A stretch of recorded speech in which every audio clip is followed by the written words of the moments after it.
Formula One has long been considered the world's most glamorous sport. A billion-dollar industry with lavish launches, prototype state-of-the-art cars, and blue-chip sponsors, all looking for that winning feeling. And the end of May traditionally marks the high watermark for all of that glittering opulence, when the eyes of the world turn to the tiny Principality of Monaco, where there has been a Grand Prix since 1929. Long before the foundation of the Formula One World Championship, with 2019 marking 90 years since that inaugural race. Throughout the eras, this grandfather of all street tracks has remained in essence intact, retaining its original charm and challenge. Well, the track is the same geography. Basically, we've changed. Now we go round the swimming pool. We didn't do that before. We just went past from the tobacconist to the gasometer hairpin. There's been small changes. The lighting in the tunnel today is like daylight. In my day, it was very dark, and if somebody dropped oil in the middle of the tunnel, you would never have seen it.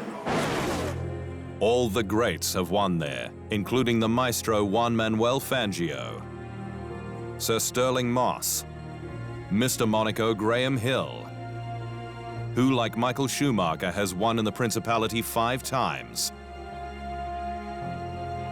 with the late great Ayrton Senna the most successful at Monaco with 6 wins, 5 straight between 1989 and 1993.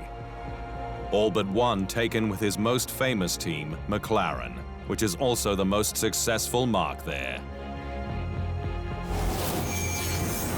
The British team has 15 wins since its debut at the track in 1966, 6 more than Ferrari, but it hasn't taken victory since 2008. Lotus is next on the list with 7. Current star Mercedes has 4. And while the Silver Arrows are firmly on form, anything can happen in Monaco, where the driver makes the difference. It is one of those weekends that you really need to be on top of your game if you want to perform.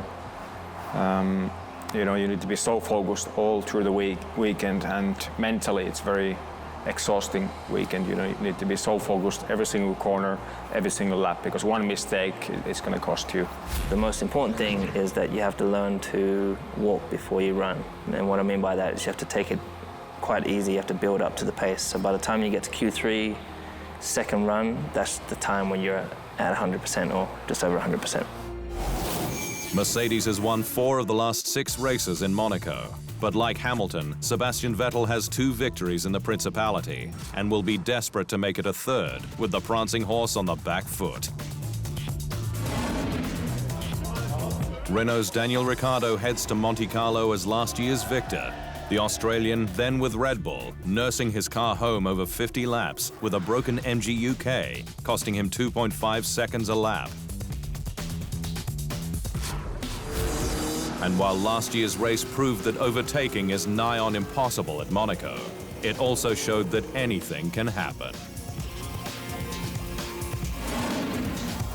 The toughest street track on the calendar, the 3-kilometer Monaco circuit features 19 turns with 7 left and 12 right, and a top speed of just 295 kilometers an hour. Max Verstappen set a new lap record last year for Red Bull, while there's just one DRS activation zone along the main straight, with the DRS detection point before turn 18, La Rascasse. Tight, twisty, and suffering no fools. It's time for the Monaco Grand Prix.